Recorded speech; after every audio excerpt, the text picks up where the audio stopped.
In time, Sirius became by far the biggest buyers of Triple B, tranches of mortgage-backed securities purchasing and resembling and has astonishing of them at the peak, according to presentation by Karapi C. Chava, Beer Stearns structured credit strategist. Among other consequences, this practice helped perpetuate the world's most dangerous securities because they were the ones that had the highest yield relative to her rating.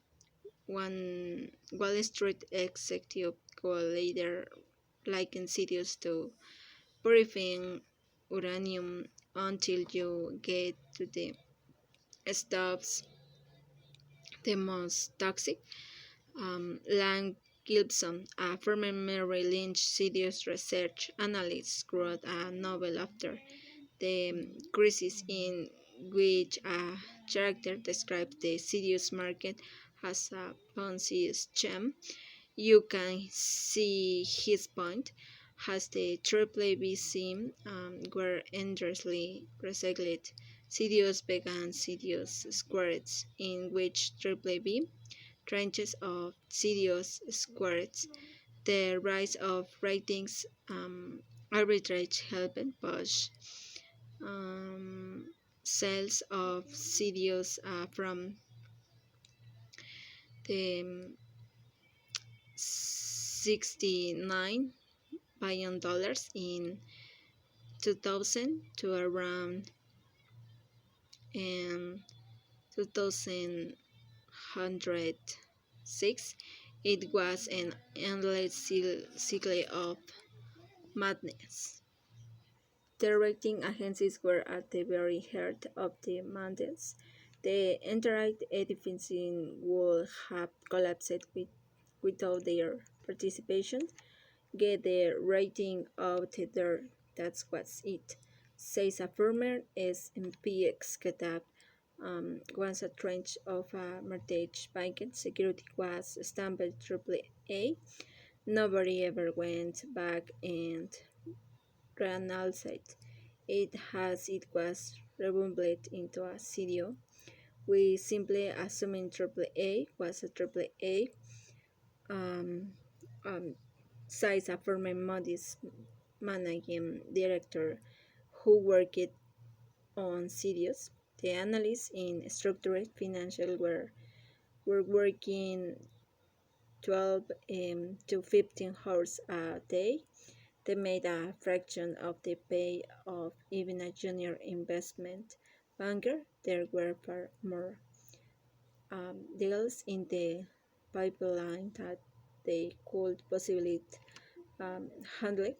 They were overwhelmed. We were growing so fast we couldn't keep staff, and we were grossing under-resourced, recalls a former Moody's structured financial executive. Moody's top brass, he says, thought the mania would end with home prices flattening out, and as a result they wouldn't have staff because they didn't want to be stuck with the cost of employees. If their revenues slowed down, they were to sting, he says.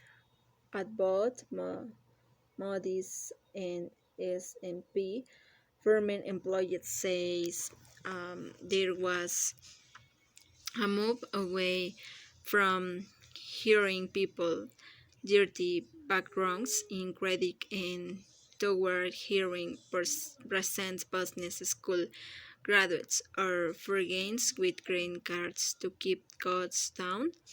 And of course, nobody had the time or the inclination to examine the actual mortgage, upon which this entire edifice had been built.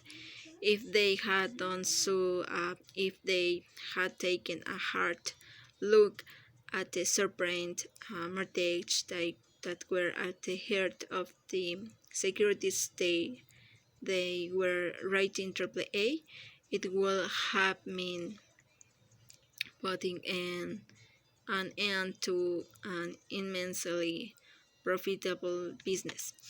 It seemed to me that we had blinders on and never questioned the information we were given. A former Moody's executive later wrote, "It is our job to think of the worst case scenarios and model them.